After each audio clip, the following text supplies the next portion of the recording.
Dans un petit village niché au pied des collines verdoyantes du Sénégal, vivait un groupe d'enfants que l'on appelait tristement les orphelins du vent. Leurs parents avaient été emportés par une épidémie qui avait ravagé le village des années auparavant. Ces enfants, privés de la chaleur familiale, étaient laissés à eux-mêmes, vivant dans une maison délabrée à l'extrémité du village. Parmi eux, 2 jeunes frères et sœurs, Boubacar et Fatou, se distinguaient par leur lien indéfectible. Fatou, âgée de 10 ans, était la plus courageuse du groupe. Malgré son jeune âge, elle avait pris sur elle la responsabilité de s'occuper de son petit frère Boubacar, qui n'avait que 6 ans. Ensemble, ils tentaient de survivre aux jours difficiles, partageant chaque morceau de nourriture trouvé, chaque sourire arraché à la dureté de leur quotidien. Fatou, avec sa voix douce mais ferme, racontait souvent des histoires à Boubacar pour le rassurer avant de s'endormir. Ces histoires parlaient d'un avenir meilleur, où ils auraient une vraie maison, une famille et où personne ne les abandonnerait plus jamais. La vie au village n'était pas tendre avec eux. Les orphelins étaient souvent ignorés par les adultes, qui étaient eux-mêmes accablés par la pauvreté et les difficultés. Fatou et Boubacar passaient leur journée à chercher de la nourriture dans les champs ou à tenter de gagner quelques pièces en aidant les commerçants du marché. Mais la faim était une compagne constante, et certains soirs, les enfants s'endormaient le ventre vide, leurs estomacs noués de douleur. Fatou faisait de son mieux pour garder le moral, surtout pour son frère. Chaque matin, elle l'emmenait près de la grande rivière, là où les orphelins aimaient chanter. Ensemble, ils chantaient des chansons que leur mère leur avait apprises avant de partir. Le chant était leur seul échappatoire, leur moyen de se rappeler des jours heureux. Leur voix résonnait dans l'air du matin, apportant une légère consolation à leur cœur brisé. Mais à chaque fin de mélodie, une tristesse plus profonde les enveloppait, un silence lourd rappelant que leurs parents ne reviendraient jamais. Un jour, un vieil homme du nom de Sédou, un sage respecté dans le village, remarqua les orphelins alors qu'ils passaient près de la rivière. Il s'arrêta pour écouter leur chant, touché par la mélancolie qui s'en dégageait. Il voyait dans les yeux de Fatou une force, un courage que peu d'adultes auraient su montrer face à tant de tragédies.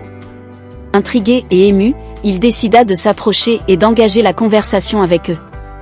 Sédou commença à leur rendre visite régulièrement. Il leur racontait des histoires anciennes, des légendes du village, et leur enseignait les leçons de la vie. Fatou et Boubacar trouvaient en lui une figure paternelle qu'ils n'avaient jamais eue depuis la mort de leurs parents. Mais malgré tout le soutien que Sédou leur apportait, la vie restait dure pour les orphelins. Le village continuait de les ignorer, et les enfants étaient souvent victimes de la faim et du froid, surtout lorsque la saison des pluies arrivait. Un hiver particulièrement rigoureux s'abattit sur le village. La pluie incessante et les vents froids faisaient trembler les murs fragiles de la maison des orphelins. Un jour, Boubacar tomba gravement malade. Son corps frêle ne pouvait plus supporter le froid et le manque de nourriture. Fatou, paniqué, courut de maison en maison, suppliant les villageois de l'aider à soigner son frère. Mais personne ne répondit à ses appels. Le village était trop accablé par ses propres problèmes pour se soucier des orphelins. Fatou ne baissa pas les bras. Désespérée, elle vendit ce qu'il lui restait de plus précieux, un collier que sa mère lui avait laissé, le seul souvenir qu'elle avait d'elle.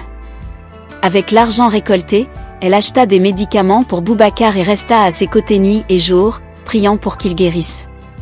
Ses prières furent exaucées. Après des jours de fièvre, Boubacar commença à aller mieux. Mais la santé de Fatou, épuisée par le manque de sommeil, le stress, et la faim, commença à se détériorer. Elle avait tout sacrifié pour sauver son frère, et son corps en payait désormais le prix. Quelques semaines plus tard, Fatou tomba gravement malade à son tour. Affaiblie, elle continuait pourtant de chanter avec Boubacar, malgré la douleur qui la rongeait.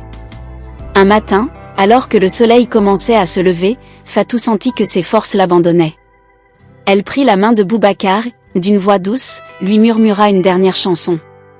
C'était une berceuse que leur mère leur chantait lorsqu'ils étaient petits. Fatou la chanta jusqu'au bout, les larmes aux yeux, avant de rendre son dernier souffle. Le village entier fut choqué par la nouvelle de la mort de Fatou.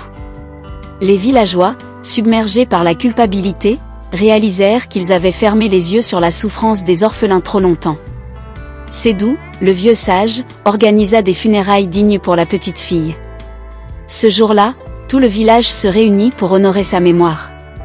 Fatou fut enterrée près de la rivière, là où elle chantait avec Boubacar. En son honneur, le village construisit un petit monument près de sa tombe, où l'on venait déposer des fleurs et des offrandes. Quant à Boubacar, bien que brisé par la perte de sa sœur, il trouva du réconfort dans les souvenirs qu'il avait d'elle. Il continua de chanter chaque matin près de la rivière, comme Fatou l'avait toujours fait, afin que son esprit reste à jamais vivant dans leur mélodie. Le chant des orphelins résonna encore longtemps dans le village, rappelant à tous les villageois que, même dans les moments les plus sombres, l'amour et le sacrifice de ceux qu'on aime peuvent transcender la douleur et l'oubli.